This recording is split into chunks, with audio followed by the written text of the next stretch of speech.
अस्सलाम वालेकुम वीवर्स, कैसे हैं आप। उम्मीद है आप सब खैरियत से होंगे और मेरी रेसिपीज़ को फॉलो कर रहे होंगे आप लोग। मुझे आपका फीडबैक मिलता रहता है। जज़ाकल्लाह खैर, आप सबकी इतनी कोऑपरेशन का बहुत बहुत शुक्रिया। आप लोग मेरी वीडियो वॉच करते हैं और मुझे कमेंट भी देते हैं, तो बहुत शुक्रिया, जज़ाकल्लाह खैर। इंशाल्लाह आप मुझे ऐसे ही अप्रिशिएट करते रहें, मैं आपके लिए अच्छी से अच्छी रेसिपीज़ लेकर आऊँगी। और आज की हमारी जो बबल किचन की रेसिपी है वो आपको कुछ कुछ अंदाज़ा तो हो गया होगा कि आज हमारे किचन में क्या बन रहा है। तो जी हाँ, आज हमारे किचन में बन रहे हैं आलू के पराठे। ओ देख, नाम सुनते ही मुंह में पानी आ गया ना। तो जी, तो चलिए जल्दी से स्टार्ट करते हैं। लेकिन रुकिए, रेसिपी स्टार्ट करने से पहले अगर अभी तक किसी ने मेरे चैनल को सब्सक्राइब नहीं किया तो प्लीज़ इसको सब्सक्राइब करें और साथ के बेल के आइकॉन को ज़रूर प्रेस करें ताकि मेरी हर आने वाली वीडियो आप तक फ़ौरन पहुंच जाए।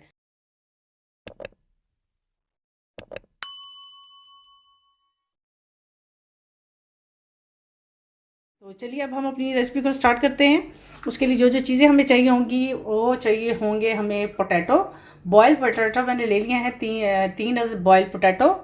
और हरे प्याज मैंने लिए हैं, अंदाज़न आपको 3-4 टेबल स्पून के बराबर। हरा धनिया और हरी मिर्चें ये अपनी हिसाब से डाल सकते हैं। नमक, मिर्च और हल्दी, और इसके अलावा है ज़ीरा और साबुत धनिया जो है वो मैंने भून के तो इसको कूट लिया था, दरदरा सा, जैसे मोटा मोटा कूटते हैं इस तरह कूट लिया है। तो ये थी हमारी सारी इंग्रेडिएंट्स।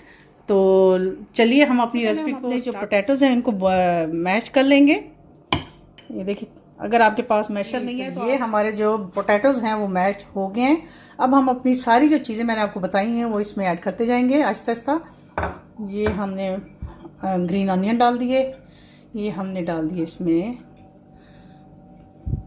हरी मिर्च और हरा धनिया, और जाएगा इसमें ये ज़ीरा और जो साबुत धनिया था वो गया, और ये गया इसमें आप अनारदाना भी डाल सकते हैं, क्योंकि मेरे हस्बैंड को और ना मेरे बच्चों को पसंद है तो इसलिए मैं नहीं डाल रही।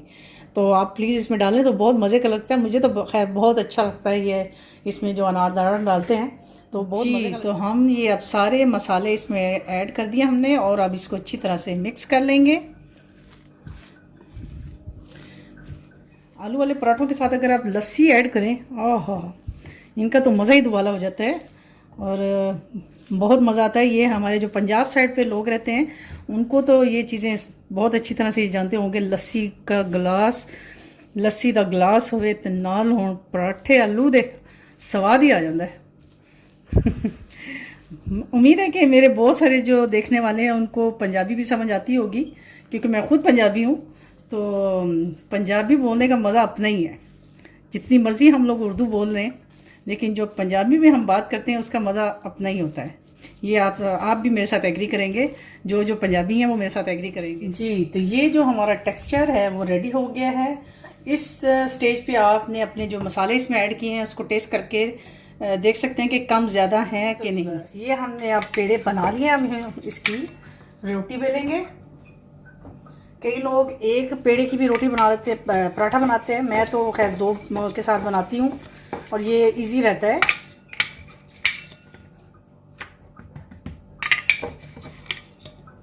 ये देखिए, इसको हम एक साइड पे कर देंगे। अब साथ ही हम दूसरा पेड़ा बना लें। ये जो बैटर हमने तैयार किया हुआ है ये इस पे सारे से फैला देंगे। ज़्यादा डालेंगे तो उसका मज़ा ज़्यादा आएगा, कम डालेंगे तो कम ही आएगा। जी, ये हमने अपने बैटर को सारा इस पे फैला दिया है। अब हम इस पे डालेंगे घी, इसके अंदर यूँ स्प्रेड कर देंगे। आप ऑयल भी डाल सकते हैं, लेकिन पराठे जो होते हैं वो घी में ना बने हो तो पराठे नहीं होते मेरे ख्याल में, तो क्योंकि ऑयल का इतना मज़ा नहीं आता है जो घी में आता है जी। तो अब हम अपनी दूसरी रोटी बना के तो इसके ऊपर ऐसे डाल देंगे और इसको अच्छी तरह से साइडों से बंद कर देंगे, बेल लेंगे थोड़ा सा। और फिर अब हम इसको अपने जो हमने तवा अपना पहले से प्री हीट कर लिया उसको हम इस पे डाल, ये देखिए इसी तरह ही हम इसको सेम ऐसे ही इस पे लगाएंगे अपना घी और इसको फ्राई करेंगे। बहुत मज़े के बनते हैं, आप भी ज़रूर ट्राई कीजिएगा। अब हम इसको उल्टा देंगे। ये देखिए नीचे से भी कितना अच्छा सेक लग गया इसको। स्लो आंच पे आप पकाएंगे तो आपके पराठे बहुत अच्छे क्रंची बनेंगे इंशाल्लाह। कड़क पराठे जैसे होते हैं ना, वो बनेंगे। अक्सर लोग कहते हैं कि हमारे जो पराठे हैं वो कड़क नहीं बनते, तो उनके लिए एक टिप ये है कि आप जो रोटी जब आप इसके ऊपर पराठा डालते हैं तवे के ऊपर या किसी भी पैन के अंदर आप जब डालते हैं, तो जब तक उसको सेक ना लग जाए रोटी को, आपने उल्टाना नहीं है उसको। अच्छी तरह से जब नीचे से पक जाएगी, ऊपर से आपको वो फील होगा कि ये पक गई है, सेक लग गया है, तो तब आप इसको ऊपर घी या ऑयल जो भी आप डालना चाहते हैं वो डालें और इसको उल्टाएं, तो आपके पराठे जो होंगे इंशाल्लाह बहुत क्रंची बनेंगे, बहुत मज़े के बनेंगे इंशाल्लाह। ये मेरी आज की टिप थी आपको। देखिए आपको फ्री की एडवाइस भी देती जा रही हूँ और टिप्स भी देती जा रही हूँ साथ साथ, तो है ना मज़े की। ये देखिए हमारा जो पराठा है वो कितना अच्छा गोल्डन सा रेडी हो गया है। तो ये नीचे से तो पहले से ही इसको सेक लगा हुआ था, यानी कि हीट इसको हुई थी, तो अब हम इसको तो ये देखिए हमारे जो आलू के पराठे हैं वो रेडी हो चुके हैं। आपको देखने में यकीनन बहुत मज़े का लग रहा होगा, और साथ में इसके आप लस्सी वो पिएं और इसका मज़ा दुबाला करें, और आप चाहे तो इसको केचप और दही के साथ भी खा सकते हैं और इन्जॉय करें मेरी रेसिपी को। इंशाल्लाह एक नई रेसिपी के साथ आपकी खिदमत में दोबारा हाज़िर होंगी। तब तक के लिए मुझे इजाज़त दीजिए। अल्लाह हाफिज़।